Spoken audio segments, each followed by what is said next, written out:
Good morning, good afternoon, good evening friends. Let's start. तो last lecture में हमने क्या देखा था? इकोनॉमिक्स क्या है? इकोनॉमिक्स ये वर्ड का ओरिजिन ओइकोनोमिया, ये ग्रीक वर्ड से आता है जिसका मीनिंग होता है house hold management. Micro and macro ये दो वर्ड्स पहली बार प्रोफेसर रंगनार फेरिश ने यूज किए थे। माइक्रो ये वर्ड ग्रीक वर्ड मैक्रोस से आता है, माइक्रोस से आता है, जिसमें सी के आगे के भी यूज होता है। ओके एंड हमने देखा था कि economics whether it's a science और an art, both science as well as art. जब मैं बोलता हूँ science, it is main word is cause and effect relationship, whereas art जब मैं बोलता हूँ तो मेन वर्ड आ जाता है personal skills. Correct? Art side मतलब आप नॉलेज को यूज कर रहे हो, साइंस साइड मतलब आप नॉलेज गेन कर रहे हो। करेक्ट? फिर उसके बाद हमने देखा था whether economics is a positive science or a normative science. Both, because according to few economists it should be a positive, according to other few it should be normative. What is positive economics? जो suggestion नहीं देगा, facts पे बात करेगा। What is, right? बराबर ना? And cause and effect basis पर बात करता है, क्या किया तो क्या होगा, दैट्स इट। तुम्हें क्या करना है ये वो कभी नहीं बताएगा, वैल्यू जजमेंट पास नहीं करेगा, मगर नॉर्मेटिव रहेगा तो ये सब होगा। अपोजिट ऑफ पॉजिटिव समझ लो, जिसमें वैल्यू जजमेंट पास होंगे, जिसमें सजेशंस दिए जाएंगे based on dash ethics. Very good. तो ये हमने लास्ट सेशन में देखा था। फिर हमने देखा था माइक्रो में क्या कवर होता है और मैक्रो में क्या कवर होता है। माइक्रो जब हम बोलते हैं तो MII स्टैंड्स फॉर इंडिविजुअल, याद रखना है ऐसा आपको। A stands for aggregate, aggregate मतलब क्या, पूरा इकोनॉमी एक साथ स्टडी कर रहे हो आप। मगर जब माइक्रो बोलते हैं इंडिविजुअल, तो उस इकोनॉमी का एक छोटा सा पार्ट स्टडी कर रहे हो आप, micro, millionth part of the whole. Correct? तो यहां माइक्रो के एनालिसिस को हम क्या बुलाएंगे? माइक्रो के एनालिसिस को हम बुलाते हैं पार्शियल इक्विलिब्रियम एनालिसिस। ऐसा देख रहे थे जैसे पहली बार सुन रहे हो जिंदगी में। एनालिसिस को क्या बोलते हैं? Partial equilibrium analysis. क्यों बोलते हैं मैंने उसका रीजन भी बोला था, आपको याद होगा तो। इंडिविजुअल नहीं, अदर थिंग्स रिमेनिंग कांस्टेंट की वजह से। मगर जब हम मैक्रो की बात करते हैं तो वहां के एनालिसिस को जनरल एनालिसिस बोलते हैं, क्योंकि हम किसी चीज को कांस्टेंट अज्यूम नहीं करते, ओवरऑल चीजें स्टडी करते हैं। Are you with me? चलिए आज आगे बढ़ते हैं हम लोग, और हम इस चैप्टर 1 का लास्ट पार्ट कंक्लूड करेंगे, और उसके बाद आपके एमसीक्यूज जो आपने घर पे सॉल्व किए हम लोग अभी डिस्कस करेंगे, और फिर चैप्टर 2 की तरफ बढ़ेंगे आगे। चलिए, तो इकोनॉमिक सिस्टम जो होता है, इकोनॉमिक सिस्टम जानते हो आप? इकोनॉमी को चलाने का तरीका, कितने सिस्टम से इकोनॉमी को चलाने के? 3 सिस्टम्स। एक्चुअली देखा जाए तो 2 ही थे, फिर ये दोनों के बीच एक गोल्डन पाथवे निकला जिसको हम बोलते हैं मिक्स्ड इकोनॉमिक सिस्टम। मगर ये इकोनॉमिक सिस्टम्स आए क्यों? तो ये आए because of central economic problems. Central economic problem मतलब इकोनॉमी के बीच, हर इकोनॉमी के बीच कुछ प्रॉब्लम्स होते हैं, वो मेन प्रॉब्लम्स को हम बोलते हैं सेंट्रल इकोनॉमिक प्रॉब्लम्स। कितने टाइप के सेंट्रल इकोनॉमिक प्रॉब्लम्स है? 4। कितने? 4। सबसे पहला प्रॉब्लम आता है व्हाट टू प्रोड्यूस, क्या प्रोड्यूस किया जाए।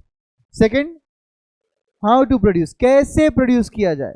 सर कैसे प्रोड्यूस किया जाए मतलब there are 2 methods for production as you all know, labour and capital, जिसको बोलते हैं labour intensive and capital intensive. क्या होता है लेबर इंटेंसिव? ज्यादातर, अधिकतर यूज लेबर का और कम से कम यूज पैसों का, मतलब मशीनरी वगैरह का। वेयर एग्जैक्टली अपोजिट होता है किस केस में? कैपिटल इंटेंसिव, जहां पर अधिकतर यूज पैसे का मतलब मशीनरी का, कम से कम यूज लेबर का। अब आप सोचिए इंडिया जैसे देश में क्या यूज होना चाहिए? Labour intensive. क्यों? We have high population, right? We have less money and more population, of course we should use labour intensive. Whereas US जैसी कंट्री जहां पर कैपिटल अबेंडेंट है, उन्होंने यूज करना चाहिए कैपिटल इंटेंसिव एंड कम से कम use होना चाहिए लेबर इंटेंसिव, क्योंकि उनके पास पॉपुलेशन बहुत कम है। अंडरस्टूड? तो that was how to produce. Third is for whom to produce, आखिर प्रोड्यूस किसके लिए कर रहे हैं हम लोग, that is called as third problem, right?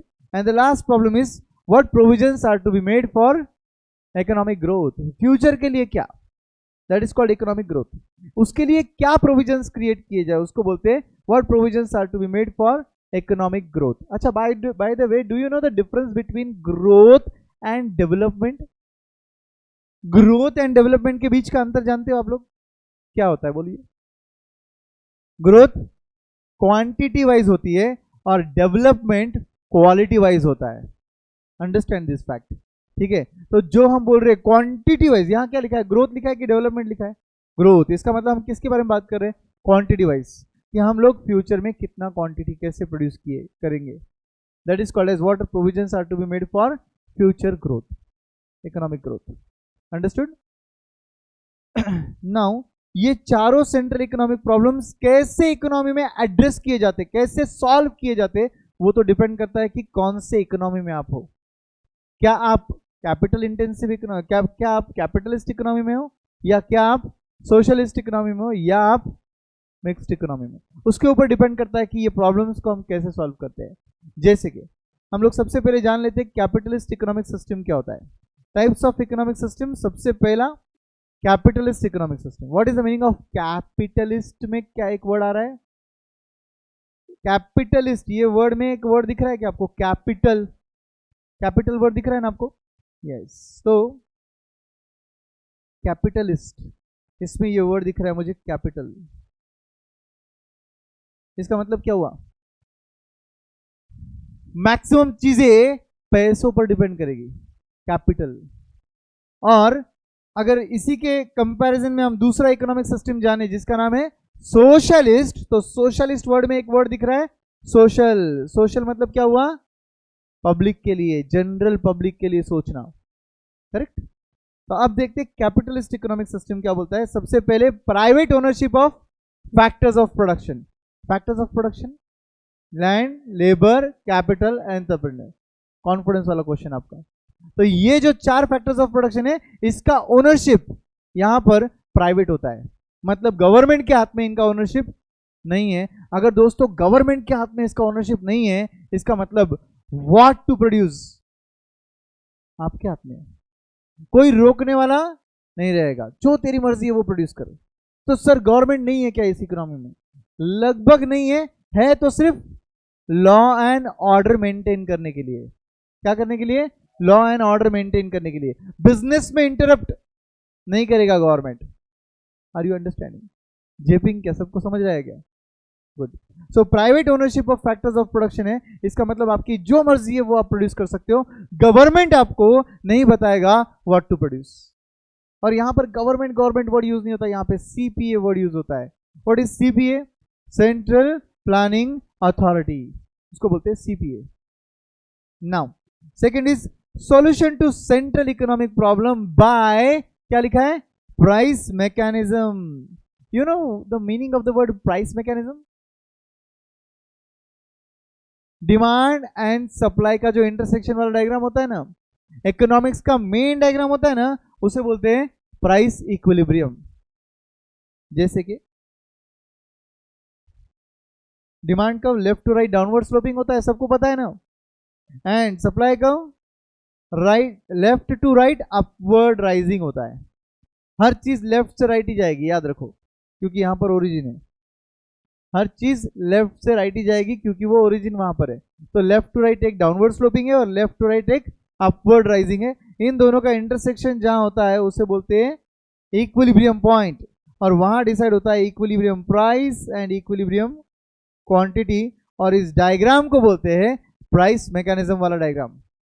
अब बोलिए पहला सेंट्रल इकोनॉमिक प्रॉब्लम क्या था? What to produce, the thing which is in demand that will be produce. मैंने क्या बोला आपको? चारों सेंट्रल इकोनॉमिक प्रॉब्लम का सॉल्यूशन कौन देगा? ये डायग्राम देगा। तो पहला क्वेश्चन था what to produce, the thing which is in demand that will be produce. Second, how to produce, या तो लेबर इंटेंसिव या तो कैपिटल इंटेंसिव, ऐसा कोई टेक्निक यूज करो जिससे आपका कॉस्ट ऑफ प्रोडक्शन इस प्राइस से कम आना चाहिए। ये जो प्राइस सेट किया ना यहाँ पर पी, सपोज ये 50 रुपीज प्राइस है, पी कितना है? 50 रुपीज है। तो ऐसा कोई टेक्निक यूज करो जिससे आपका 50 के नीचे कॉस्ट ऑफ प्रोडक्शन आना चाहिए। How to produce, use such a technique जिससे आपका 50 से कम प्राइस में प्रोड्यूस होना चाहिए। क्यों कम में होना चाहिए? Because every organisation is working for profit, correct. तो इसका मतलब हाउ टू प्रोड्यूस, उस प्राइस से कम कॉस्ट में प्रोड्यूस होना चाहिए, नंबर 1 क्राइटेरिया। नंबर 2 क्राइटेरिया बाद में देखा जाएगा कि आप लेबर अबेंडेंट हो या कैपिटल अबेंडेंट हो, ठीक है।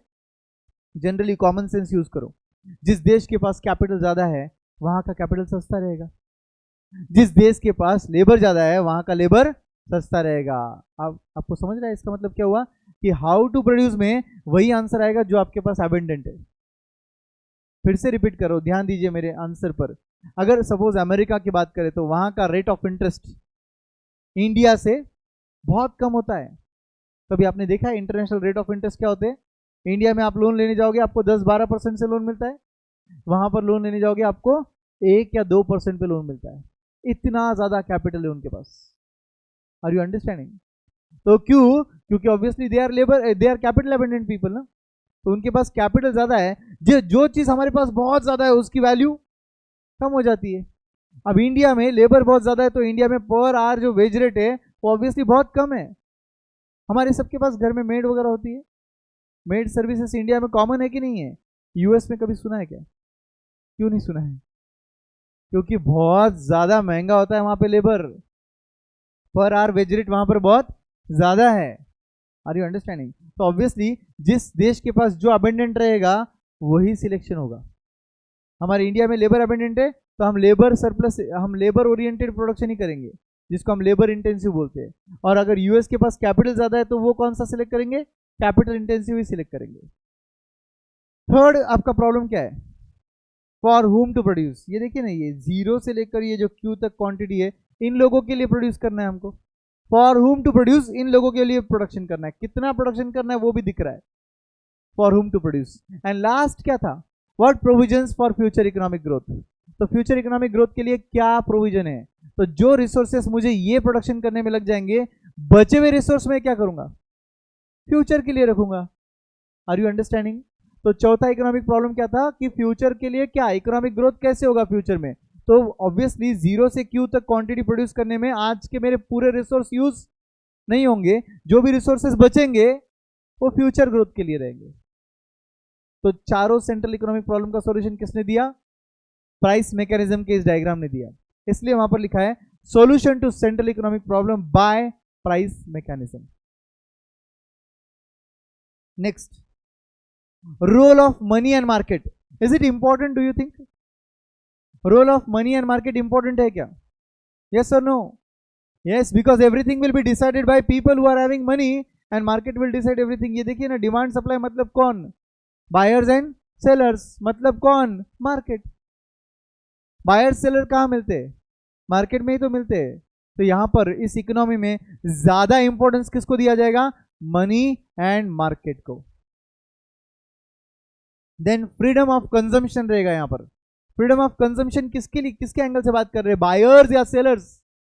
कंजम्पशन बोला तो बायर ही आएगा ना। उनके पास फ्रीडम है, they whatever they want to buy they can buy, multiple choices available रहेंगी। आप मार्केट में शॉपिंग के लिए जाते हो पेरेंट्स के साथ या अकेले वॉट एवर जाते हो ना, तो वहां पर आपको 2-4 ही ड्रेसेस मिलती है, बहुत वैरायटी के मिलते हैं, बहुत वैरायटी। क्यों? क्योंकि यहां पर होता है freedom of production. Next point क्या लिखा है? Freedom of production. तो इसलिए प्रोड्यूसर्स क्या करते हैं? वैरायटी प्रोड्यूस करते हैं। और आप एज कंज्यूमर्स जब मार्केट में जाते हो तो आपको कंजम्पशन का भी फ्रीडम मिलता है। जस्ट इमेजिन करो कि प्रोड्यूसर्स ने डिसाइड किया कि 2 ही टाइप के गुड्स मिलेंगे, टी शर्ट में चाहिए तो पिंक एंड ब्लू, शर्ट में चाहिए तो पिंक एंड ब्लू, बस girls pink boys blue, and पूरे इकोनॉमी में सिर्फ यही 2 कलर है and plain shirts and T shirts available है। डू यू थिंक ऐसा पॉसिबल है? अगर प्रोड्यूसर्स ने डिसाइड किया तो यस। फिर आपके पास फ्रीडम ऑफ कंजम्पशन रहेगा क्या? आपके पास वैरायटी अवेलेबल रहेगी क्या चूज करने के लिए? नहीं ना। इसका मतलब डोंट यू थिंक कि जिस इकोनॉमी में फ्रीडम ऑफ प्रोडक्शन है उस इकोनॉमी में ही फ्रीडम ऑफ कंजम्पशन रहेगा, करेक्ट? प्रोड्यूसर्स के पास फ्रीडम ऑफ प्रोडक्शन क्यों है? Because factors of production are privately owned. तो मेरे पास मेरे फैक्टर्स है, तुम्हारे पास तुम्हारे फैक्टर्स है। Whatever you want to produce, produce that. Whatever I want to produce, I will produce that. Correct है ना? गवर्नमेंट इंटरवेंशन है क्या? अगर इकोनॉमी में गवर्नमेंट बोलता है बॉस ये वेस्टेज ऑफ रिसोर्स हो रहा है, इतना वैरायटी क्यों चाहिए, बंद करो, ये रिसोर्स इतने ही यहाँ यूज होंगे और एक्स्ट्रा रिसोर्स वहां यूज करो। Government is planning everything, what to produce, how to produce. तो इसका मतलब अपने पास as producers freedom of production रहेगा क्या? तो फिर कंजम्पशन करने के लिए बायर्स के पास फ्रीडम ऑफ कंजम्पशन रहेगा क्या? नहीं रहेगा। बट इस इकोनॉमी में गवर्नमेंट का इंटरप्शन है क्या? नहीं है। झेप रहा है कुछ? सबको समझ रहा है अच्छे से? प्रॉफिट मोटिव दोस्तों, यहां पर जो भी इन्वॉल्व है प्रोडक्शन में उनका मोटिव क्या रहेगा? Only profit motive. यहाँ का कोई मोटिव ये नहीं है कि आपको सोशल कोई वर्क करना है। यहाँ का मोटिव सीधा सीधा है, प्रॉफिट कमाना है अपने को। What you want to do is earn profit. समझा? इन इक्वालिटीज ऑफ इनकम यहां पर ज्यादा रहेंगे या कम रहेंगे? ज्यादा रहेंगे, because everybody is earning according to their own abilities. Competition में तुम कितने तक टिक पाओगे ये तो तुम्हारी काबिलियत है ना। यस और नो? यस। इसका मतलब इन इक्वालिटीज ऑफ इनकम इस इकोनॉमी में ज्यादा रहेंगे। इन इक्वालिटीज ऑफ इनकम ट्रेमेंडस रहेंगे। तो ये था आपका कैपिटलिस्ट इकोनॉमिक सिस्टम, जिसके और नाम भी है। मालूम है आपको क्या क्या नाम है इसके? यहां पर लिखिए, कैपिटलिस्ट इकोनॉमिक सिस्टम के अलग अलग नाम लिखिए यहां पर। पहला बोलिए फ्री इकोनॉमी या फिर market economy, because everything is decided by market. It is also called as laissez faire economy. मैं प्रोनाउंसिएशन ऐसे ही करूंगा जिससे आपको स्पेलिंग्स थोड़े बहुत जम जाए। ओके, लेजिस्फेरे इकोनॉमी मतलब क्या? Consumer is the king of market. Consumer he decide करेगा, वही होगा, उसको बोलते हैं लेजिस्फेरे मार्केट, जिसका दूसरा नाम है कंज्यूमर सॉवरेंटी। क्या बोलते हैं उसे? Consumer sovereignty. ये जो किंग का ताज होता है वो किसके सिर पे है? कंज्यूमर के किंग के सिर पे। क्यों? क्योंकि वो जो बोलता है वही प्रोड्यूस होता है। तुम अल्टीमेटली मुझे बताओ कि ये टाइप के वैरायटी ऑफ टी शर्ट्स क्यों बन रहे जो हम लोग पहन रहे हैं? क्योंकि वो टाइप का ट्रेंड चल रहा है। ट्रेंड चल रहा है मतलब कौन डिमांड कर रहा है? कंज्यूमर्स। सही है कि नहीं? तो फिर free economy, market economy, laissez faire economy. Laissez faire is nothing but consumer is the king of market. Another word for that is consumer sovereignty. Consumer sovereignty and laissez faire one and the same. दोनों का meaning क्या है? Consumer is the king of market. Are you clear? Any doubt?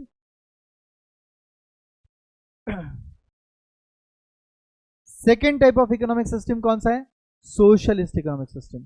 Socialist में ये word आ रहा है social. Social मतलब क्या? पब्लिक के बारे में सोचो, पीपल के बारे में सोचो, सोसाइटी के बारे में सोचो। हम एज बिजनेसमैन, इंडिविजुअल खुद सोचेंगे क्या सोसाइटी के बारे में? कौन सोचेगा सोसाइटी के बारे में? गवर्नमेंट सोचेगा, बराबर ना? एटलीस्ट थियोरेटिकली स्पीकिंग गवर्नमेंट सोचेगा पब्लिक के बारे में, राइट? तो फिर सोशलिस्ट इकोनॉमिक सिस्टम में पहला चीज आता है collective ownership of factors of production. क्या वर्ड लिखा है? Collective ownership of factors of production. मुझे एक बात बताइए, हम जिस लोकेशन पर अभी पुणे में हैं, ओके, यहाँ पर सामने एक महाराणा प्रताप उद्यान है बाजीराव रोड पे। उसको मैं पब्लिक पार्क बोलता हूँ, आप भी बोलते हो पब्लिक पार्क। क्यों पब्लिक पार्क बोलते हो उसको? गवर्नमेंट ओनरशिप है उसका। गवर्नमेंट ओनरशिप है तो गवर्नमेंट पार्क बोलना चाहिए उसको। पब्लिक पार्क क्यों बोलते हैं अपन? Because it is nothing but it is said that it is held commonly by everybody. उसका ओनरशिप किसका है? गवर्नमेंट का है। मतलब गवर्नमेंट के पास पैसा किसका है? पब्लिक का ही तो है। तो इसलिए उसको पब्लिक पार्क बोलते हैं। पैसा पब्लिक का और यूज भी पब्लिक कर रहा है, for the people by the people बोलते हैं ना। तो फिर पब्लिक पार्क वो है क्योंकि वहां पर ओनरशिप पब्लिक का है, मतलब collective ownership. I hope you understand the word collective ownership. Collective ownership मतलब क्या हुआ? पब्लिक का जनरल ओनरशिप, मतलब इन शॉर्ट गवर्नमेंट ओनरशिप। यहां पर factors of production are collectively owned, मतलब पब्लिकली ओन्ड। पब्लिकली ओन्ड मतलब कौन ओन कर रहा है? गवर्नमेंट ओन कर रहा है। Land, labour, capital, entrepreneur are owned by government. तो फिर ऑब्वियस सी बात है कि सेंट्रल इकोनॉमिक प्रॉब्लम का सॉल्यूशन कौन देगा? यहां पे लिखिए solution to central economic problem के आगे लिखिए by CPA। What is CPA? Central planning authority. By CPA, central planning authority. Second point madam, socialist में सेकेंड पॉइंट, ठीक है? CPA, central planning authority. What to produce, जो government बोलेगा वो, how to produce, जैसे गवर्नमेंट बताएगा वैसे, for whom to produce, government बता देगा आप प्रोड्यूस कर लो, and lastly future economic growth के लिए क्या, गवर्नमेंट जो रिसोर्स आज यूज कर रहा है बचे हुए रिसोर्स गवर्नमेंट फ्यूचर के लिए रख रहा है। इस इकोनॉमी में हाईएस्ट इफिशियंसी तब आती है जब गवर्नमेंट पहले जान लेता है कितना डिमांड, उसके हिसाब से प्रोडक्शन प्लान करता है। पहले गवर्नमेंट क्या करता है, कितना डिमांड है पहले एस्टिमेट करता है और उसके हिसाब से प्रोडक्शन करता है ताकि रिसोर्स का वेस्टेज ना हो और सही जगह सही रिसोर्स यूज हो और बचे हुए रिसोर्स दूसरी जगह यूज हो। इसका मतलब ये पूरा प्लानिंग कौन करता है, गवर्नमेंट करता है, और ये पूरे इकोनॉमी का कंट्रोल कमांड किसके पास है, गवर्नमेंट के पास है। इसलिए इस इकोनॉमी के दूसरे नाम क्या है, कंट्रोल्ड इकोनॉमी, कमांड इकोनॉमी। लिखिए वहां पर कंट्रोल्ड इकोनॉमी, कमांड इकोनॉमी, और क्या नाम है, centrally planned economy. Fully planned लिख दो उधर, fully planned.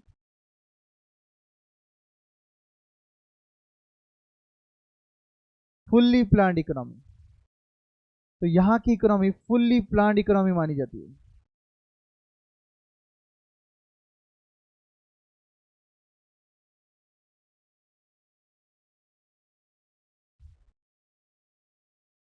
Then restriction on consumption, मतलब बायर्स के पास ज्यादा चॉइसेस क्यों नहीं है, because there is restriction on production. तो प्रोडक्शन के लिए रेस्ट्रिक्शन है तो कंजम्पशन के लिए भी रेस्ट्रिक्शन ही रहेगा। प्रोडक्शन ही हुआ दो आइटम, तो चूज किसके अंदर करना है, वो दो के अंदर ही करना है ना। तो जब रेस्ट्रिक्शन ऑन प्रोडक्शन होगा तो रेस्ट्रिक्शन ऑन कंजम्पशन तो होने ही वाला है, मगर प्रोडक्शन पर रेस्ट्रिक्शन क्यों है, क्योंकि factors of production are owned by government, collective ownership. तो अगर गवर्नमेंट के पास ही लैंड, लेबर, कैपिटल, एंटरप्रेन्योर है तो गवर्नमेंट जो बताएगा वही वहां पर प्रोड्यूस होगा ना। Yes everyone. Social welfare motive, वहां क्या था, प्रॉफिट मोटिव। यहां पर कौन बिजनेस कर रहा है, गवर्नमेंट। तो गवर्नमेंट का ऑब्जेक्टिव क्या रहना चाहिए, बस पब्लिक से पैसा ले लो और प्रॉफिट कमाओ, नहीं, सोशल वेलफेयर मतलब क्या, सबका भला हो। Social welfare is nothing but सबका भला हो, सबको इक्वालिटीज ऑफ इनकम मिले। तो यहां पर होता है relatively equal distribution of income. अगर एक इकोनॉमी है जो कैपिटलिस्ट है और दूसरी इकोनॉमी है जो सोशलिस्ट है, तो ज्यादातर चांसेस ये है कि सोशलिस्ट इकोनॉमी में आपको इक्वालिटी ऑफ इनकम ज्यादा मिलेगा कंपेयर टू कैपिटलिस्ट। क्यों सर, बिकॉज यहां पर गवर्नमेंट आपको पेमेंट अकॉर्डिंग टू रिक्वायरमेंट करता है, नॉट अकॉर्डिंग टू एबिलिटी। मेरी बात को समझिए, एग्जांपल देता हूं मैं आपको, इजीली समझ जाएगा। अगर एक इकोनॉमी में एक चार्टर्ड अकाउंटेंट है और उसके मुकाबले एक लेट्स से सादा ऑफिस बॉय है, ठीक है। चार्टर्ड अकाउंटेंट की फैमिली में 3 मेंबर है, ऑफिस बॉय की फैमिली में 6, हम 2 हमारे 4, राइट। अब गवर्नमेंट देखेगा कि ये जो ऑफिस बॉय है इसके फैमिली में 4 लोग और है, इस पे डिपेंडेंट है, 4 नहीं 5, टोटल 6 मेंबर है ना। यस, तो 5 मेंबर इस पे डिपेंडेंट है, इसका रिक्वायरमेंट मनी का ज्यादा है तो पेमेंट भी इसको ज्यादा करेंगे। चार्टर्ड अकाउंटेंट के ऊपर डिपेंडेंट कौन है, 2 लोग, तो उसको पेमेंट कम करेंगे। उसके फैमिली में 3 मेंबर थे तो उसका रिक्वायरमेंट भी कम है, इसका रिक्वायरमेंट ज्यादा है, तो फिर यहां पर एबिलिटी के हिसाब से पेमेंट नहीं होता, किसके हिसाब से होता है, रिक्वायरमेंट के हिसाब से होता है। तो सर इक्वालिटी ऑफ इनकम कहां से हुआ, सर इसको आपने ज्यादा दिया ऑफिस बॉय को, उस चार्टर्ड अकाउंटेंट को कम दिया। यस, बिकॉज इक्वालिटी कैसे होगा, जब ये ऑफिस बॉय को पैसा मिलेगा ये खर्चा करेगा और इसकी सेविंग होगी, उस चार्टर्ड अकाउंटेंट को पैसा मिलेगा वो खर्चा करेगा उसकी सेविंग होगी, तो अल्टीमेटली दोनों के सेविंग्स लगभग सेम होंगे। ऑफिस बॉय को दिया 50,000, खर्चा हुआ 40,000, सेविंग हुआ 10,000। चार्टर्ड अकाउंटेंट को दिया 20,000, खर्चा हुआ 10,000, सेविंग हुआ 10,000। समझा कि नहीं कुछ, तो फिर अल्टीमेटली दोनों का नेट सेविंग तो 10,000 ही है ना। मगर एक जिसका क्वालिफिकेशन ज्यादा था उसको तुमने कम दिया, एबिलिटी टू अर्न उसका ज्यादा था उसको कम दिया, और जो ऑफिस बॉय है उसका एबिलिटी टू अर्न कम था मगर उसको तुमने पेमेंट ज्यादा दिया। यहाँ पे इसका मतलब एबिलिटी के हिसाब से पेमेंट होता ही नहीं है, किसके हिसाब से होता है, रिक्वायरमेंट के हिसाब से होता है।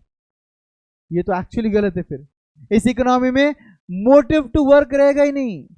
कौन बोलेगा इस इकोनॉमी में, और गवर्नमेंट ऑफिस बॉय बोलेगा कि गवर्नमेंट मेरे को इतना पैसा दे रहा है, मैं अब चार्टर्ड अकाउंटेंट से ज्यादा काम करेगा।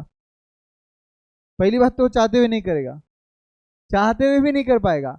और दूसरी बात, वो इतना मोटिवेटेड क्यों है भाई? वो मोटिवेटेड रहेगा ही नहीं, क्योंकि गवर्नमेंट तो वैसे भी उसको पैसा दे रहा है। तो यहां पर लोग बहुत ज्यादा पढ़ेंगे और मेहनत करेंगे क्या? नहीं करेंगे। समझा? तो that is socialist economic system, command controlled economic system, fully planned economic system. But फिर ये दोनों में प्रॉब्लम है। ये दोनों में क्या प्रॉब्लम है? बहुत एक्सट्रीम है दोनों। एक, गवर्नमेंट है ही नहीं, लगभग नहीं है, सब कुछ डिसाइडेड बाय मार्केट। और दूसरा, सब कुछ डिसाइडेड बाय गवर्नमेंट। इन दोनों के बीच का गोल्डन पाथवे होता है mixed economic system. Mixed economic system में क्या होता है? को existence of private and public होता है। जैसे कि expert professional academy private limited, ये क्या है? किसकी ओनरशिप है? प्राइवेट है या गवर्नमेंट है? प्राइवेट है। इसके सामने वो महाराणा प्रताप उद्यान गवर्नमेंट ओन्ड है। उसके अपोजिट में एयरटेल गैलरी है, प्राइवेट है। उसी के लाइन में आगे बीएसएनएल एक्सचेंज है। देखो हमारे आधे किलोमीटर के रेडियस में हमने क्या देखा? प्राइवेट गवर्नमेंट दिख रहा है कि नहीं? यस। तो यहाँ के इकोनॉमी में दोनों होता है। इसका मतलब India is a mixed economic system. को एग्जिस्ट मतलब क्या? दोनों साथ में एग्जिस्ट करना, उसको बोलते हैं को exist. I hope you know. को एजुकेशन क्या होता है? गर्ल्स बॉयज का एजुकेशन साथ में होता है, कोएड बोलते हैं ना, ऐसा। यहाँ पे को एग्जिस्टेंस होता है, मतलब प्राइवेट भी एग्जिस्ट करता है और गवर्नमेंट भी एग्जिस्ट करता है। प्लान्ड इकोनॉमिक सिस्टम ये भी होता है। इंडिया प्लानिंग होती है क्या? सिर्फ प्लानिंग ही तो होती है ना? We are known for planning, not for execution.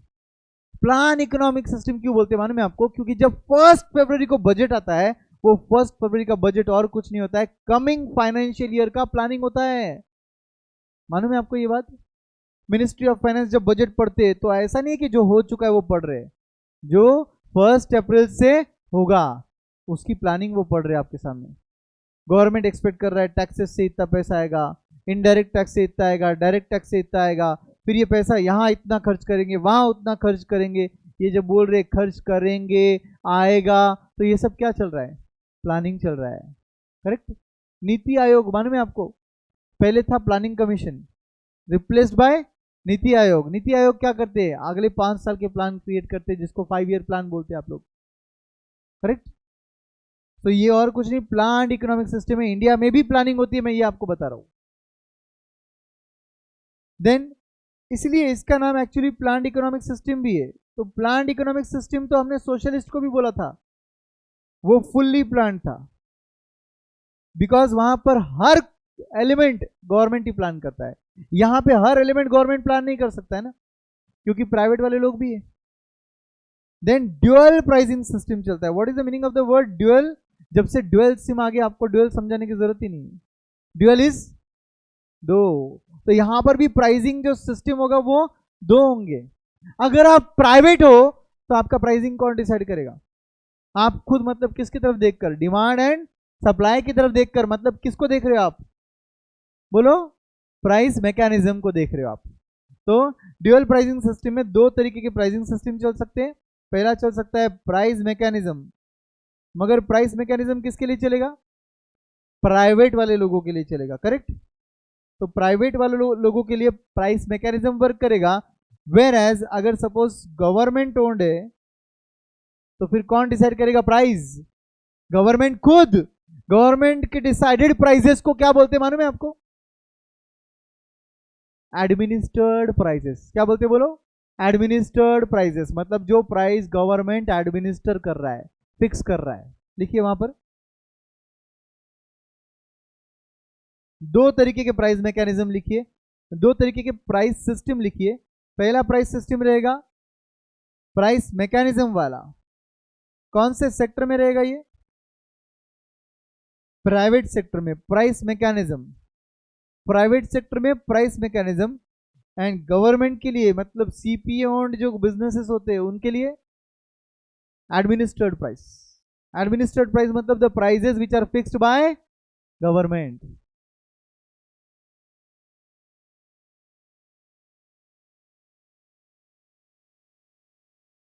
Is this done?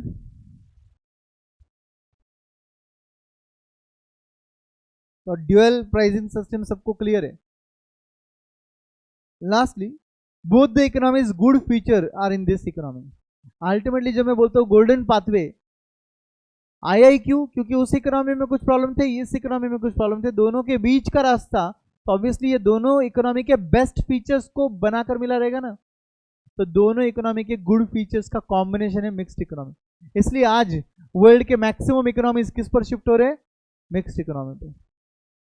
समझ गए? तो these are called as types of economic system. How many types are there? 3, capitalist, socialist and mixed.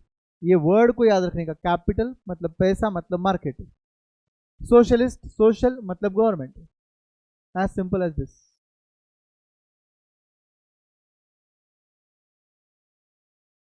Ready हो? आ जाओ पीछे, मल्टीपल चॉइस क्वेश्चंस जो आपने already solve किए घर पे।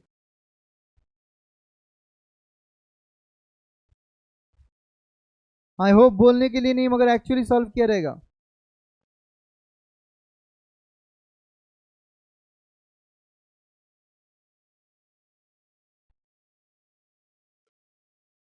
फर्स्ट क्वेश्चन ये रहा आपके स्क्रीन पर। Which economy deals with idealistic situation? Which economics deals with idealistic situation? पहली बात तो BMW ना हो, बेसिक में वांदे ना हो, इसलिए मैं आपको कुछ चीजें समझाना चाहता हूं। आइडियलिस्टिक सिचुएशन मतलब बेस्ट पॉसिबल सिचुएशन। आइडियलिस्टिक मतलब क्या? Best possible. बेस्ट पॉसिबल लिख दो उधर, बेस्ट पॉसिबल। तो कौन सा इकोनॉमिक्स बेस्ट पॉसिबल सिचुएशन से डील करेगा? अब आप सोचिए कि अगर मैं आपको बता रहा हूं कि बेस्ट पॉसिबल ये होना चाहिए, ये होना चाहिए, ऐसा होना चाहिए, वैसा होना चाहिए, तो वो कौन सा इकोनॉमिक सिस्टम, कौन सा इकोनॉमिक्स है? पॉजिटिव है या नॉर्मेटिव है? क्या है? वेरी गुड, नॉर्मेटिव है। क्यों नॉर्मेटिव है? क्योंकि जब मैं बोलता हूं ऐसा होना चाहिए, वैसा होना चाहिए, ये होना चाहिए, वो होना चाहिए, मतलब मैं क्या कर रहा हूं? सजेशन दे रहा हूं आपको। करेक्ट? सजेशन गिविंग साइंस को क्या बोलते हैं? Normative science. Correct?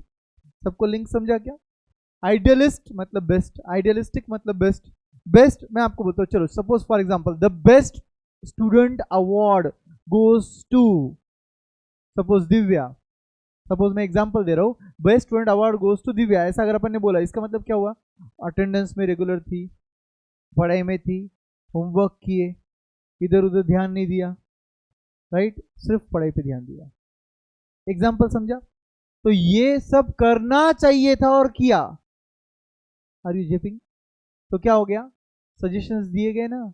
Idealistic situation में क्या बोलते हैं आपको? As to get the best student award you should do this, you should do that, you should do this, मतलब सजेशंस तो आ ही गए ना। यस और no? Next question, question number 2। Dash economics explains the economic phenomena according to cause and effect relationship. Positive surely. और अगर मुझे इसका आंसर नॉर्मेटिव बनाना है तो ये कॉज एंड इफेक्ट की जगह सजेशंस। अच्छा, एथिक्स, एथिक्स आना चाहिए। अगर वहां पर एथिक्स आता है तो नॉर्मेटिव बनेगा, अगर वहां पर कॉज एंड इफेक्ट है तो आंसर आएगा पॉजिटिव। समझा कि नहीं? विच of the following statement regarding market economy is not true? पहले तो मुझे बताइए मार्केट इकोनॉमी मतलब कौन सा? अभी अभी अपन ने पढ़ा कैपिटलिस्ट इकोनॉमिक सिस्टम, लिख दीजिए उधर कैपिटलिस्ट, एंड आगे अंडरलाइन कीजिए नॉट ट्रू को और वहां पे लिखिए फॉल्स। आपको पता है इकोनॉमिक्स सॉल्व करने के लिए आपको कितना टाइम है मेन एग्जाम में? 2 घंटा है, बराबर? मैं यकीनन बोलता हूं आपको, आप सबका पेपर 1 घंटे के आसपास खत्म होने वाला है। मगर अगर आप इस तरीके से सॉल्व करोगे तो आपका पेपर 1.5 आवर तक चल सकता है। 1.5 आवर में भी खत्म हुआ ना तो आधा घंटा उधर ही बैठना पड़ता है। मतलब जल्दी कुछ खत्म कर फायदा हुआ क्या? बाहर जाने मिला क्या? माना लास्ट पेपर है मगर बाहर जाने मिला क्या?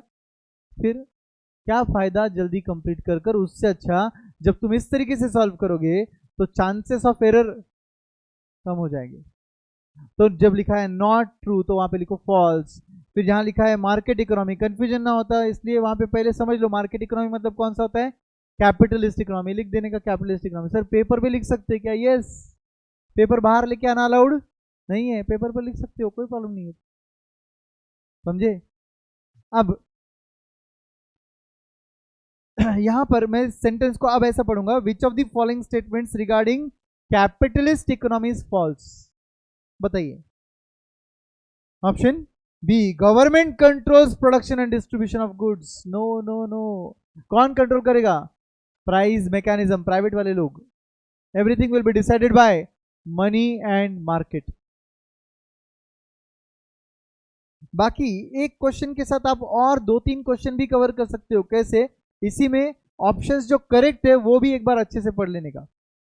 जैसे कि अगर मैं ये 3 ए, सी और डी पढ़ूं तो मुझे ये समझ रहा है कि ए, सी और डी कैपिटलिस्ट इकोनॉमी के हिसाब से ट्रू स्टेटमेंट है कि नहीं है? एक बार क्रॉस चेक करो। Price plays a major role, yes और नो। फिर consumer choose the goods they want because consumer is the king of market and efficiency is achieved through profit motive. What is the meaning of efficiency? Producing at less cost. Less cost पर produce करने का motivation क्यों रहेगा? क्योंकि जितना तुम्हारा production cost कम रहेगा उतना तुम्हारा प्रॉफिट ज्यादा रहेगा, समझे। Compared to other economic system, national income is more often evenly distributed in a. पहली बात तो ये इवनली डिस्ट्रीब्यूटेड मतलब समझता क्या? इवनली मतलब इक्वली। लिख दो इवनली को अंडरलाइन करके, इक्वली। तो बताइए बाकी इकोनॉमिक सिस्टम के मुकाबले नेशनल इनकम कौन से इकोनॉमिक सिस्टम में ज्यादा इक्वल डिस्ट्रीब्यूटेड होता है? Command economy. कमांड इकोनॉमी का दूसरा नाम क्या है? Socialist economic system. जेपिंग सबको समझ रहा है? बाउंसर तो नहीं जा रहा है ना कोई? Which of the following statement would you consider to be normative one? आपके मुताबिक नॉर्मेटिव स्टेटमेंट कौन सा है? एक बात मैं आपको चेतावनी के तौर पे, वार्निंग के तौर पे देना चाहता हूं कि शुड वर्ड आने के बाद वो नॉर्मेटिव नहीं बनता। शुड ये वर्ड को ढूंढकर डायरेक्टली आंसर मत बोलो। मैं आपको वो भी प्रूव कर दूंगा कि कभी कभी वर्डिंग लिखा है शुड मगर वो नॉर्मेटिव नहीं है, पॉजिटिव है। तो आप पहले पूरा सेंटेंस पढ़ने का और देखने का कि सजेशन मिल रहा है क्या, ठीक है। जैसे कि ए ऑप्शन में वर्ड है क्या? शुड, बट वो नॉर्मेटिव है क्या? नहीं है। नहीं है या नहीं है? नहीं है। क्यों नहीं है? Faster economic growth should result if an economy has higher level of investments. अगर इकोनॉमी में ज्यादा इन्वेस्टमेंट्स होंगे तो इकोनॉमिक ग्रोथ होना चाहिए। मुझे बोलो सजेशन दिया गया या कॉज एंड इफेक्ट बताया गया? कॉज एंड इफेक्ट बताया गया ना। क्या कॉज है इससे ए ऑप्शन में? वाह वाह ओम वाह। क्या कॉज था और क्या इफेक्ट है? कॉज क्या है? Cause higher level of investment is the cause and what is the effect? Faster economic growth is the effect. तो फिर ऑब्वियसली ये कौन सा स्टेटमेंट है? पॉजिटिव स्टेटमेंट है, भले ही वर्ड शुड आया है। जेपिंग क्या? बी स्टेटमेंट पढ़िए। Changing the level of interest rate is a better way of managing the economy than using taxation. मतलब तुम गवर्नमेंट को सिखा रहे हो, सजेशन दे रहे हो कि भाई इंटरेस्ट रेट चेंजिंग से बेटर है कि तुम टैक्सेशन यूज कर लो। ये तुमने क्या किया? सजेशन दिया, और सजेशन दिया मतलब आ गया नॉर्मेटिव कैटेगरी। तो B statement is a normative statement, correct. C positive है क्या? Higher level of employment will lead to higher level of inflation, cause and effect. समझ रहा है कि नहीं? And D part, the average level of growth in economy was faster in 1990s than 1880s। तो फिर obviously यहां पर जो फैक्ट्स है वही बताए गए या सजेशन दिया? फैक्ट्स है वही बताए गए, करेक्ट। कोई सजेशन नहीं दिया गया, light giving, not proud giving, okay. In which type of economic system can efficiency be achieved only when demand for various products is accurately estimated and resources are allocated accordingly? Surely command economy, क्योंकि मैं government हूं तो मैं पहले क्या देखना चाहिए, economy में कितना रिक्वायरमेंट है, कितना डिमांड है, और फिर मेरे रिसोर्स को मैंने वहां पर लगाना चाहिए ताकि वेस्टेज ऑफ रिसोर्स ना हो। अभी जस्ट डिस्कस किया था, आपको याद होगा तो इसका करेक्ट आंसर क्या आएगा, कमांड इकोनॉमी। कमांड इकोनॉमी में गवर्नमेंट क्या करता है, पूरे इकोनॉमी में कितना डिमांड अलग अलग प्रोडक्ट का है पहले से एस्टिमेट कर देता है और बराबर उतने ही रिसोर्सेस वहां यूज करता है। समझे क्या सर? ये कैपिटलिस्ट इकोनॉमिक सिस्टम में नहीं होता है क्या? कैपिटलिस्ट इकोनॉमिक सिस्टम में पहली बात तो गवर्नमेंट ही नहीं है मार्केट में इंटरप्ट करने के लिए। दूसरी बात, कैपिटलिस्ट इकोनॉमिक सिस्टम में फिर प्रोडक्शन कैसे होता है, सब कुछ प्राइस मैकेनिज्म ही बताता है आपको, what to produce, how to produce, for whom to produce, correct. तो फॉर हुम टू प्रोड्यूस में दिख रहा है अपने को, 0 से Q तक क्वांटिटी है, उतने लोगों के लिए प्रोड्यूस करना है, तो अपन उतने लोगों के लिए प्रोड्यूस करते हैं। The norms of behavior which satisfies the requirement of social rationality of economic activity are established by। पहले मैं आपको क्वेश्चन समझाना चाहूंगा। नॉर्म्स ऑफ बिहेवियर मतलब how you should behave, okay, what you should do and what you should not do, ठीक है। विच satisfies the requirement of what, social rationality, मतलब जो सोसाइटी के लिए नॉर्मल है, अच्छा है सोसाइटी के लिए, सोशल रैशनैलिटी। जैसे कि smoking in public, do you think is a socially rational behaviour? No, but not smoking in public is a socially rational behaviour. I hope you understand the meaning of social rationality, correct. हमारे बाजू में कोई आया, अभी ये public place है, suppose हमारे बाजू में कोई आके स्मोक कर रहा है, हम बोलेंगे क्या अजीब आदमी है यार, फिर अपन ही खुद दूर हो जाते हैं, अपना इंडिया है, अपन उसको दूर करने से अच्छा हम खुद दूर हो जाते, राइट। उसको कहाँ सिखाएंगे, मगर फिर अपन बोलते ना कितना पागल है, राइट। तो फिर यहाँ पर कैसे आप बिहेव करेंगे, कैसे आपने बिहेव करना चाहिए, सोशली क्या अच्छा है और क्या खराब है, ये टाइप के नॉर्म्स ऑफ बिहेवियर कहाँ कवर होंगे, हाँ, नॉर्मेटिव में। एवरीवन, आई होप घर पे जो आपको क्वेश्चंस में डाउट थे वो क्वेश्चन का मीनिंग समझाने के बाद क्लियर हो रहे। So here we can say we end the first chapter, but frankly speaking ये चैप्टर भले ही हमने इधर से एंड किया, आपका एंडिंग तभी होगा जब आप वन टाइम मॉड्यूल रीड करोगे, ठीक है। और फास्ट ट्रैक नोट्स तो आपको पढ़ने ही पढ़ने, हर दिन पढ़ने हैं, ठीक है। मैं ये सजेशन कभी नहीं देता था कि मॉड्यूल पढ़ना है एक बार रिवीजन बैच में एटलीस्ट, मगर लकीली आपके पास समय मिल गया है, उसका पूरा फायदा उठाइए। एक बार तो ICI मॉड्यूल पढ़ के निकाल लीजिए, स्कोर अच्छा आएगा, ठीक है। Let's move to chapter number 2। Chapter number 2 की शुरुआत कर लेते हैं एटलीस्ट।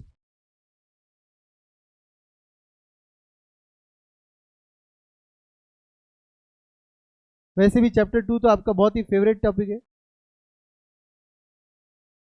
आपने 12th से पढ़ा रहेगा, बट बाद में यहां पर आके पता चला कि आपने क्या पढ़ा।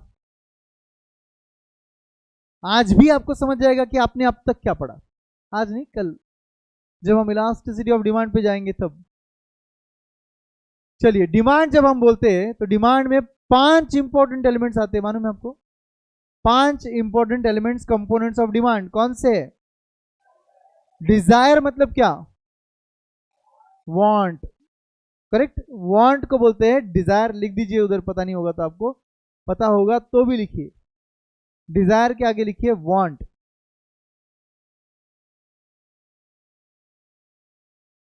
नेक्स्ट, एबिलिटी टू परचेज, मतलब एबिलिटी टू परचेज मतलब क्या? खरीदने की ताकत, इन शॉर्ट औकात होनी चाहिए परचेज करने की, करेक्ट। Ability to purchase. तीसरा, विलिंगनेस टू स्पेंड। काफी बार ऐसा होता है कि एबिलिटी है मगर विलिंगनेस नहीं है। For example, I have 50 lakhs with me और BMW भी 50 लाख में आता है, मगर मुझे घर खरीदना है, now do you think that I want BMW? Yes, everybody wants, but I also want the home house, ठीक है। एबिलिटी टू परचेज है मेरे पास, यस, बैंक में 50 लाख पड़े, बट मेरे पास विलिंगनेस टू स्पेंड नहीं है, क्योंकि वो 50 लाख में कहाँ यूज करना चाहूंगा, घर के लिए। एक बार घर आ जाए तो गाड़ी ले लेंगे, ये मेरा लॉजिक है। मेरे फ्रेंड के पास भी 50 लाख है और उसको घर नहीं चाहिए, उसको गाड़ी चाहिए। हर कोई अपनी जगह करेक्ट है भाई, everybody is correct. Don't say अरे सर वो क्या कर रहा है, कुछ नहीं कर रहा है, वो अपनी जिंदगी जी रहा है, वो भी करेक्ट है। वो सोचता होगा मैं घर से ज्यादा गाड़ी में टाइम स्पेंड करता हूँ, ट्रैवल करता होगा वो, और वो सोचता होगा कि जहां मैं जाऊं मैं घर लेके नहीं घूम सकता हूँ ना, मैं गाड़ी लेके घूम सकता हूँ, मगर तो लोगों को दिखा सकता हूँ 50 लाख का गाड़ी है मेरे पास पूरे घर में, मुझे बोलता होगा वो, राइट। तो इसका मतलब, अरे ये एक्चुअली डिस्कशन हुआ था अमित तातेड़ सर के साथ मेरा। मैंने बोला यार अमित तेरी हिम्मत कैसे होती है यार, 1.5 करोड़ की गाड़ी लिया, जगुआर कार, कार नहीं हो कार, है ना, और बावजूद इसके तूने रैंगलर लिया जो कि 80 लाख की है वापस, जीप रैंगलर। अरे हिम्मत कैसे होती है यार। तो मुझे वो बोलता तू घर कैसे खरीदता है, हिम्मत कैसे होती है। मैंने बोला अबे वो घर है, तो ये बोलता अबे ये गाड़ी है, मैं लेके घूमता हूँ, लोगों के सामने दिखाता हूँ, जहाँ जाएगा मेरी गाड़ी साथ में जाएगी, 1.5 करोड़ की गाड़ी खड़ी है सामने, तू लेके जा घर। तो उसकी जगह वो करेक्ट है। अब ये देखिए, तो हर किसी के पास इसका मतलब डिजायर है और एबिलिटी टू परचेज है, मगर विलिंगनेस टू स्पेंड भी होना चाहिए, करेक्ट। मेरे पास घर का डिजायर है, मेरे पास अकाउंट में पैसा है, और विलिंगनेस टू स्पेंड भी है, तो क्या बन गया ये, डिमांड। ये तीन चीजें जहां पे आ जाती है ये क्या बन जाता है, demand. But demand is always attached with two more word, which are the two words, time period and various prices, during a period of time at various prices. Demand हर वक्त होता है during a given period of time, और उस given period of time में price same होना जरूरी है क्या। For example I want you to tell me the demand for mobile phone iPhone, for late से मैं बोलता हूँ चलो एक काम करो तुम सब लोग ना, आईफोन का डिमांड बताओ मुझे कितना है। तो सबसे पहला क्वेश्चन आपका रहेगा सर कितने टाइम के लिए, कितने टाइम पीरियड के लिए डिमांड चाहिए आपको, करेक्ट। मैं बोलता हूँ चलो एक काम करो 1 महीने के लिए। तो आप मुझे बताइए अगर हम लोगों ने डिसाइड कर लिया 1 महीने के लिए हमें डिमांड निकालना है आईफोन का, तो वो 1 महीना आईफोन का प्राइस सेम रहेगा जरूरी है क्या, कभी बढ़ सकता है कभी कम भी हो सकता है। इंपोर्ट्स बैन हो गए, आईफोन का प्राइस क्या हो जाएगा, बढ़ जाएगा। अबेंडेंट इंपोर्ट्स हो गए, कम हो जाएगा। सिंपल एग्जांपल, आईफोन के प्राइसेस वेरियस चीजों पे डिपेंड करते हैं, गाड़ियों के प्राइसेस भी वेरियस चीजों पे डिपेंड करते हैं। आजकल वो एक चिप है जो शॉर्टेज में है, तो गाड़ियों की कीमत क्या हो रही है, बढ़ रही है, क्योंकि ऑब्वियसली वो गाड़ियों का जो मैन्युफैक्चरिंग जिस क्वांटम में होना चाहिए था उस क्वांटम में नहीं हो रहा है ना। तो ऑब्वियस सी बात है कि यहाँ पर वेरियस प्राइसेस होते हैं गिवन पीरियड ऑफ टाइम पर, और हम क्या कर रहे हैं उन वेरियस प्राइसेस पर डिमांड निकाल रहे हैं।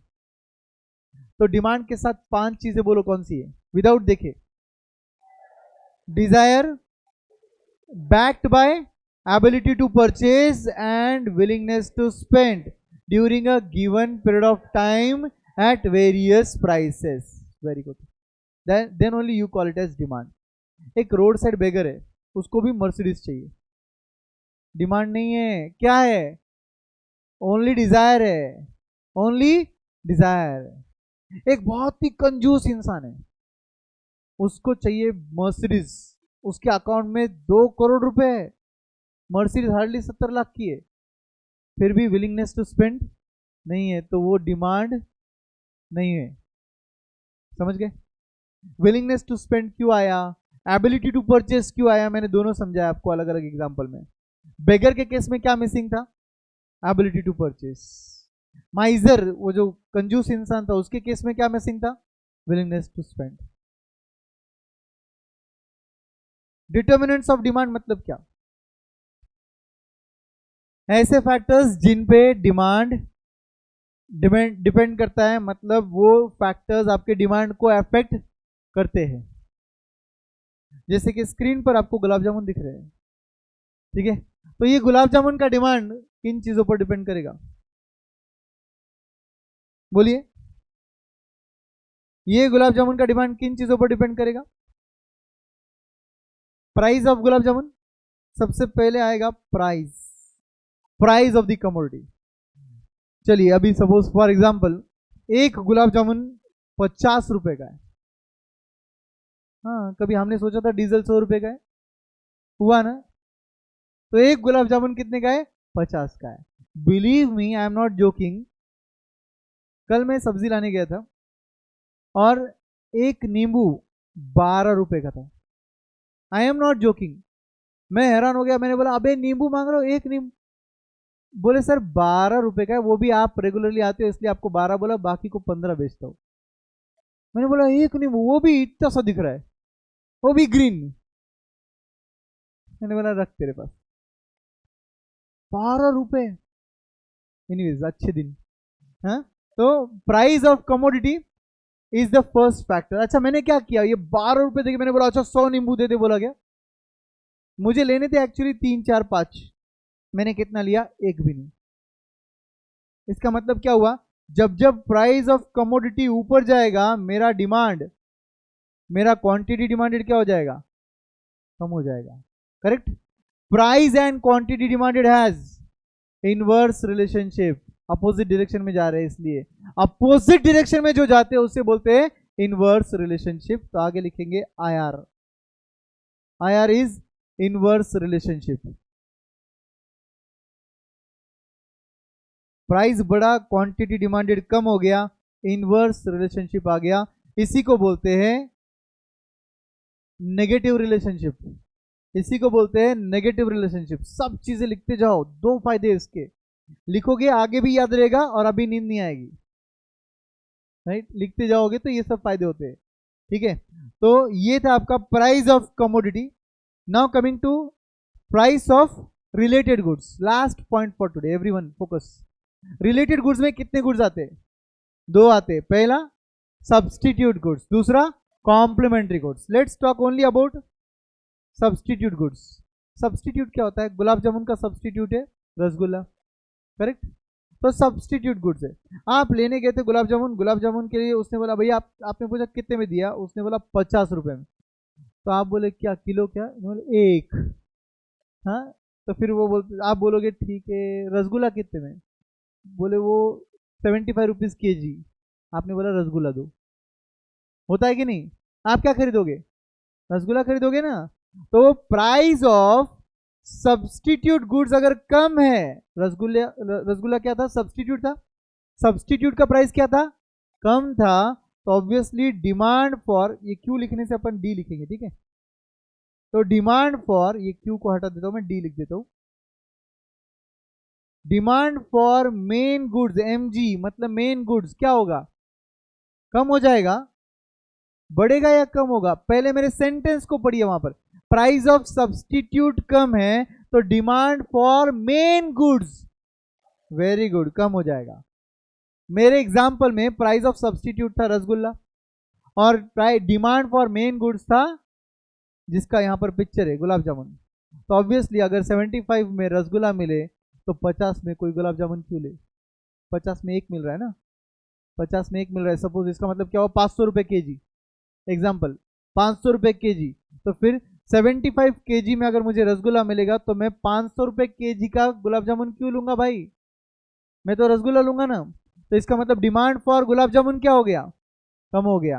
ध्यान से सुनिए, एक गुड्स का प्राइस और दूसरे गुड्स का डिमांड देखा जा रहा है, समझा कि नहीं?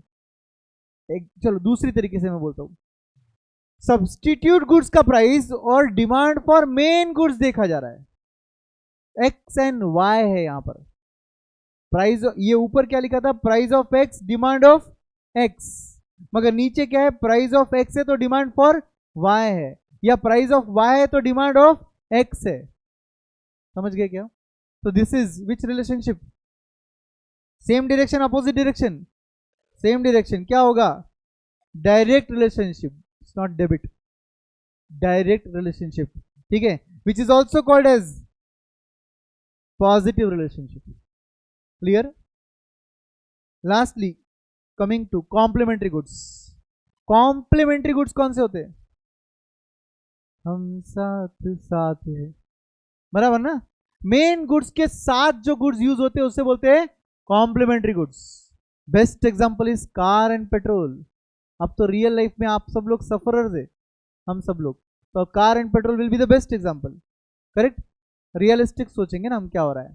तो अब बोलिए मुझे, पेट्रोल का प्राइस क्या हो रहा है, कम हो रहा है, ये तो बोलने में भी शर्म आएगी अभी, राइट। पेट्रोल का प्राइस क्या हो रहा है, बढ़ रहा है, तो डिमांड फॉर कार कम हो जाएगा ना। हमारे फैमिली में काफी साल बाद डिसाइड हुआ कि कार लेंगे, उसमें सरकार ने प्राइजेस ऐसे बढ़ाए बढ़ाए बढ़ाए बढ़ाए। सरकार ने बढ़ाया मतलब मार्केट ही बढ़ा रहा है, अभी तो सरकार कुछ नहीं रहा, सरकार ने हाथ ऊपर कर दिया, माना मैंने आपको। सरकार बोला now it is left to market, demand supply से प्राइसेस डिसाइड हो रहे हैं, गवर्नमेंट नहीं फिक्स कर रहा है। एवरीडे जो चेंज हो रहा है वो डिमांड एंड सप्लाई से चेंज हो रहा है। तो फिर इसको अनरेगुलेटेड प्राइस बोलते हैं। वैसे जो पहले सरकार करता था वो रेगुलेटेड प्राइस था, महीने में एक बार चेंज हुआ, 2 बार चेंज हुआ, 6 महीने में 1-2 बार चेंज हुआ, that was administered price, regulated price. Now today it is free market, समझे क्या। अब बोलिए प्राइस ऑफ पेट्रोल बढ़ गया तो डिमांड फॉर कार क्या हो गया, कम हो गया। तो फिर ये कौन सा रिलेशनशिप हुआ, इनवर्स। इसको इसी को बुलाएंगे नेगेटिव रिलेशनशिप, करेक्ट। इसका मतलब two goods which have positive relationship they are substitute goods, yes or no, and two goods which have negative relationship may be complementary goods। क्या बोला मैंने, ध्यान से सुनिए, लिख दीजिए उधर, two goods which have positive relationship. कहां लिख रहा है सोचिए मत, ऊपर नीचे लेफ्ट राइट, जहां जगह, बहुत जगह है बीच बीच में। Two goods which have positive relationship are dash goods, are substitute goods, are substitute goods। नीचे लिखिए two goods which have negative relationship, two goods which have negative relationship may be complementary goods, may be complementary goods। ये may be क्यों लिखा है ना, ये हम कल डिस्कस करेंगे। आपकी तरफ से आंसर आ गया तो बढ़िया है, आपकी तरफ से अगर आंसर आ गया तो बढ़िया है। और एक काम कीजिए, 20 अलग आगे के पॉइंट्स पढ़ लीजिए, फास्ट ट्रैक पॉइंट्स 20 आगे पढ़ना है आपको। आप लास्ट टाइम कहां तक पहुंचे थे, 43, तो जाना कहां तक है, 63 तक जाना है आपको। Shall we stop here, okay, goodbye friends, see you tomorrow.